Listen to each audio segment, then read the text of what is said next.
యద్యదాచరతి శ్రేష్టః తత్తదేవేతరో జనః సయత్ ప్రమాణం కురుతే లోకస్తదనువర్తతే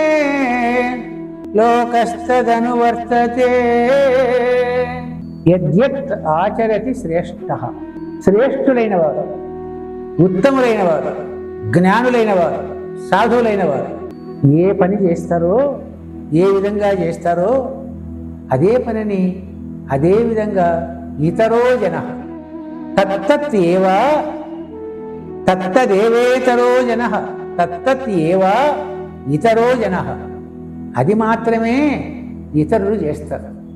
ఎందుకంటే ఈ సమాజం ఎప్పుడు కూడా పెద్దవాళ్ళు ఎట్లా నడుచుకుంటున్నారు, చదువుకున్న వాళ్ళు ఎట్లున్నారు, జ్ఞానులు ఎట్లా పోతున్నారు అనే దాన్ని ఒక దృష్టి పెట్టుకొని ఉంటారు.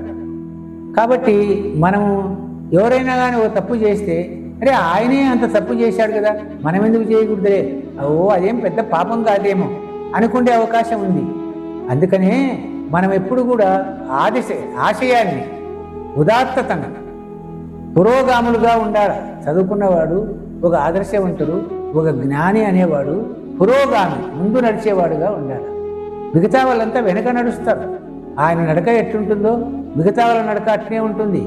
అందుకనే యద్యదాచరతి శ్రేష్టః తత్తత్యేవ ఇతరో జనః శ్రేష్ఠులైన వారు ఏం చేస్తారో ఇతరులు అదే పని అట్లాగే చేస్తారు. కాబట్టి ఇక్కడ భారం ఎవరిపైన ఉంది? ఈ సమాజాన్ని, ఈ ప్రపంచాన్ని పరమాత్మ వైపు నడిపించడానికి శ్రేష్ఠులే కదా ముందుండాలా. కాబట్టి శ్రేష్ఠులు ఎప్పుడు కూడా తప్పుదారిన పోకూడదు, చెడుదారిన పోకూడదు, అజ్ఞానంతో నడవకూడదు, జ్ఞాన శ్రేష్ఠులుగానే ప్రవర్తించాలా అనే ఒక ధర్మము ఆ ఈ శ్రేష్ఠులు అనే వాళ్ళకు అంటగట్టబడతా ఉంది. సయత్ ప్రమాణం కురితే, అందుకే ఒక మంచి ఉదాహరణ లోకమందు ఉంచాలి. ఒక మంచి ఉదాహరణ లోకమందు ఉంచితే దాన్ని అనుసరించి లోకమంతా బాగుపడుతుంది. ఎవరన్నా ఏం చెప్తారు? పరిచక్రవర్తి ఏది చేశాడంట, మనం కూడా చెయ్యాలి కదా. నెహ్రూ అట్లా నడిచాడంట, మనము నడవాలి కదా. శివచక్రవర్తి పావురం కోసరము, గద్ద కోసరము తన శరీరాన్ని ఇచ్చాడంట. కర్ణుడు కవచకుండాలే ఇచ్చాడంట. ద్రౌపది ఇంత గొప్ప మహాపతివ్రత అంట. ధర్మరాజు ఇంత సత్యవంతుడంట. ఇవన్నీ మనం పురాణం ద్వారా తెలుసుకుంటే వీళ్ళంతా శ్రేష్ఠులు, వాళ్ళు అట్లా నడిచినారు కాబట్టి మనం అట్నే నడుస్తాం అన్నటువంటి ఉత్సాహం మనకు కలుగుతుంది. ఎవరు కూడా దుర్యోధనుని తీసుకోరు కదా ఉదాహరణగా, ధర్మరాజును ఉదాహరణగా తీసుకుంటారు, కంసుని ఉదాహరణగా తీసుకుంటారా? శ్రీకృష్ణుని కదా ఉదాహరణగా తీసుకుంటారు. కాబట్టి ఎందుకు కంసుని ఉదాహరణగా తీసుకోరు లోకము? వాని ప్రవర్తన మంచిది కాదు. శ్రీకృష్ణుని ఎందుకు తీసుకుంటున్నాము? శ్రీకృష్ణుని ప్రవర్తన బాగుంది కాబట్టి. ధర్మరాజు ఏం చెప్పాడు నీ శాస్త్రములో? సత్యం మాత, పితా జ్ఞానం, ధర్మో భ్రాత, దయాసఖ, శాంతిపత్ని, క్షమాపుత్ర, షడైతే మమ బాంధవ. నాకు తల్లి ఎవరు? సత్యం. తండ్రి ఎవరు? జ్ఞానం. సత్యం మాత, పితా జ్ఞానం, ధర్మో భ్రాత. నాకు సోదరుడెవరు? ధర్మం. దయాసఖ, నాకు ప్రాణమిత్రుడెవరు? దయాభావం. శాంతి పత్ని, క్షమాపుత్ర. ఈ 6 మందే నాకు బంధువులు. అంటే ఆయనకు ఎంత సత్యం పైన, జ్ఞానం పైన, ధర్మ పైన, దయ పైన ఆయనకున్న అనురక్తి ఎలాంటిది అనేది నీ శాస్త్రము ధర్మరాజు ద్వారా మనకు చెప్పగలుగుతా ఉంది. కాబట్టే ఎప్పుడు కూడా శ్రేష్ఠుడు ఇటువంటి విషయాలను చర్వణంగా చేస్తూ ఉండాలి. సమాజాన్ని నడిపించాలి కదా మంచి వైపు. మరి సమాజాన్ని ఎవరు నడిపిస్తున్నారు? సూర్యుడు కదా మన ప్రపంచాన్ని నడిపిస్తున్నాడు. సూర్యుడు మన దగ్గర నుంచి ఏం కోరుకుంటున్నాడు? మనం ఏమిస్తున్నాం ఆయనకు? మరి ఏమి కోరకుండా, ఏమి ఇవ్వకుండానే ఈ ప్రపంచానికి వెలుగుస్తున్నాడు, వేడిస్తున్నాడు. మేఘాలు ఏర్పడుతున్నాయి, వర్షం వస్తూ ఉంది, పంటలు పండుతూ ఉన్నాయి, ప్రాణికోట్లు వస్తున్నాయి, ప్రపంచమంతా విస్తరిల్లిపోతూ ఉంది. ఇంత జరుగుతూ ఉంటే సూర్యుడిని ఎవరు లెక్క పెడుతున్నారు? అయినా ఆయన మంచి త్రోవలో పోతున్నారు. ఈ ప్రపంచాన్ని నడిపించాలా, ఈ సృష్టికి కార్యభారం లేకుండా చూడాలా అనే భావం సూర్యునికి ఉంది. అట్లాగే ఈ సమాజం తప్పుదారిలో పోకుండా మంచి దారిలో పోవాలా అనే భావము ఎవరికి ఉండాలా? ఉదాత్తులైన వాళ్లకు, జ్ఞానులైన వాళ్లకు, శ్రేష్ఠులైన వాళ్లకు ఉండాలి. అప్పుడే ఈ మానవ సమాజం బాగుపడుతుంది. అందరూ కూడా ఆయన అనుసరిస్తారు, సమాజం తప్పకుండా బాగుపడుతుంది. అందరూ పారమార్థిక దారిలో పోవడానికి ప్రయత్నిస్తారు.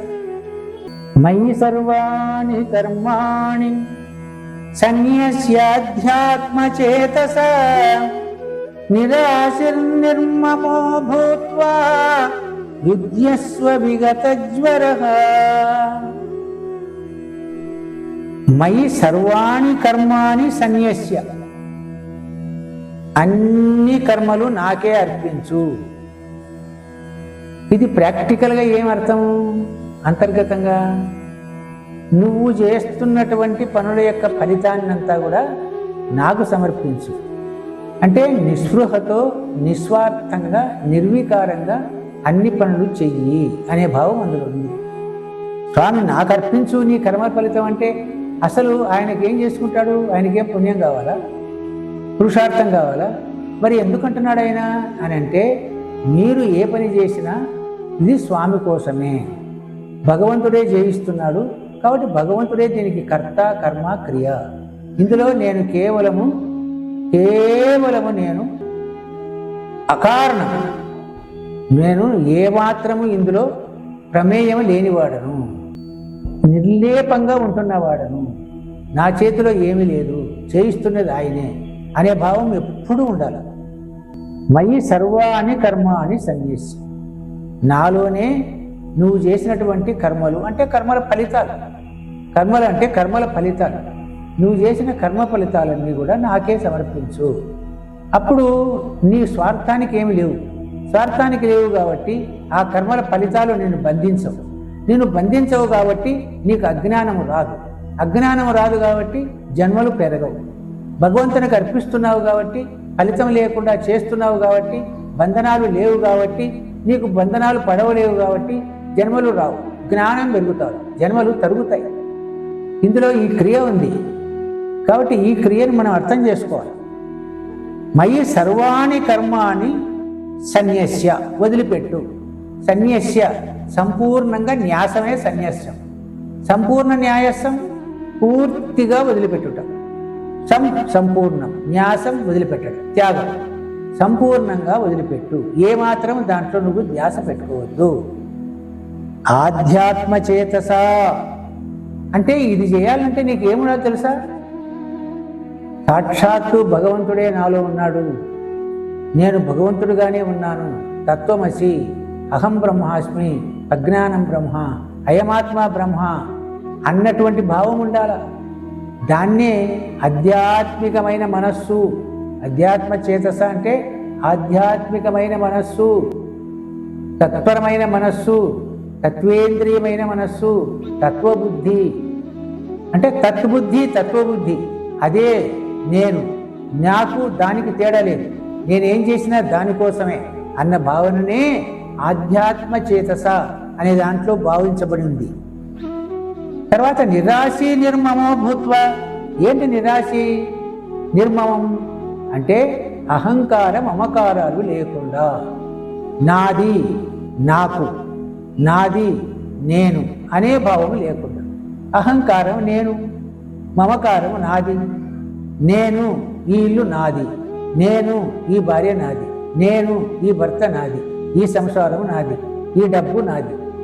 సో డబ్బు ఏదో అది మమకారం, నాది ఏదో అది అహంకారం. కాబట్టి అహంకారం మమకారాలు వద్దు. నువ్వెవరు? పరమాత్మ ఇచ్చినటువంటి దేహం, కర్మ సంచితంగా పరమాత్మ అనుగ్రహంగా వచ్చిన శరీరం ఇది. నాదంటావే, నీదైతే నీతో పాటు ఉండాలి కదా, నిన్ను వదిలిపెట్టిపోతా ఉందే. జీవుడవు నువ్వు, శరీరం నువ్వు కాదు. కాబట్టి నేను అనుకున్నప్పుడు నేను జీవుడు అనుకోవాలి కానీ నేను శరీరం అని అనుకోరాదు, అది అజ్ఞానం. కాబట్టి శరీరం నేను కాదు, అటువంటిప్పుడు నేను అనుకోవడమే తప్పు. కాబట్టి అహంకార మమకారాలు లేకుండా యుధ్యస్వ విగత జ్వర. జ్వరం ఏంటంటే ఆయనకు ఒక రకమైన అజ్ఞానం అంటుకుంది. నేను భీష్ముని చంపుతానేమో, నేను ద్రోణుని చంపుతానేమో, నేను గురువుని చంపుతానేమో, నేను తాతని చంపుతానేమో, నేను తండ్రులను చంపుతానేమో, నేను తమ్ములను చంపుతానేమో, నేను గోవములను చంపుతానేమో, దానివల్ల నాకు పాపం వస్తుందేమో, ఇది హింసాకార్యమేమో, ఈ కార్యం నన్ను ఎందుకు జయిస్తున్నావు, నాకెందుకు రాజ్యం, నాకెందుకు పాపం, ఇదంతా తెలియకుండానే తెలిసినట్టుగా మాట్లాడాడు. నువ్వెవరయ్యా? నువ్వెవరు చంపడానికి? చంపడానికి నువ్వెవరు? చంపించడానికి నువ్వెవరు? అంతా భగవంతుని ప్రేరితం. ఎక్కడ ఏం జరగాలనో ఈ ప్రకృతిలో, ఆ ప్రకృతి పురుషునికి తెలుసు కదా.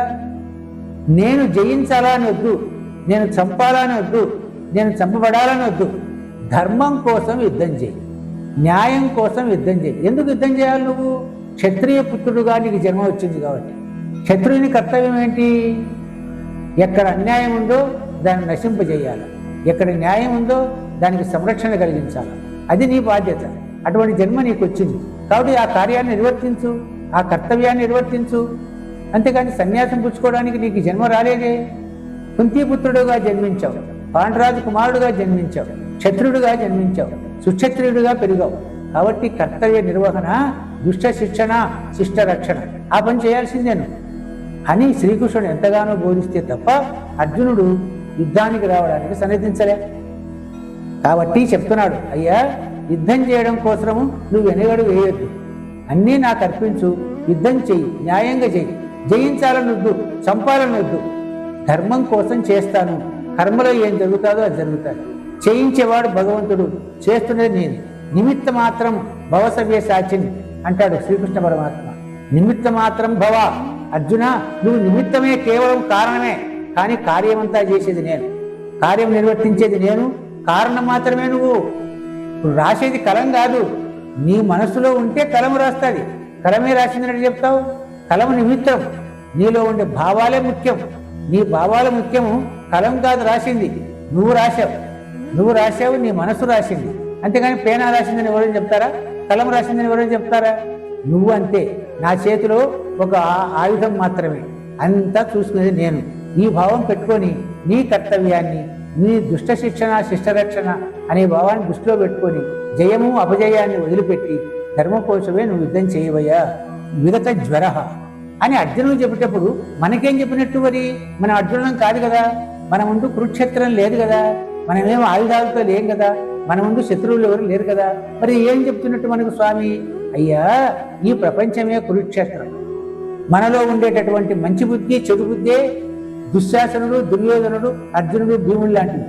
కాబట్టి నువ్వు వాటిని గెలవడానికి న్యాయమైన బుద్ధి అంటే గురువాక్యం విను, భగవంతుని పైన మనస్సు ఉంచుకో.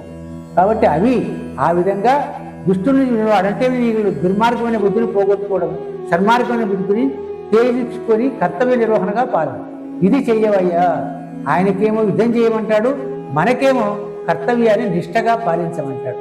కాబట్టి చెప్పేదేమో అర్జునుడికైనా ఇది మొత్తము భగవద్గీత ప్రపంచానికంతా పరివ్యాప్తమైపోయింది. ప్రవచనకర్త గురూజీ రామశేషయ్య గారి మధుర స్వరంతో భగవద్గీత శ్లోకాలు మీకోసం మన ధర్మ ఛానల్లో.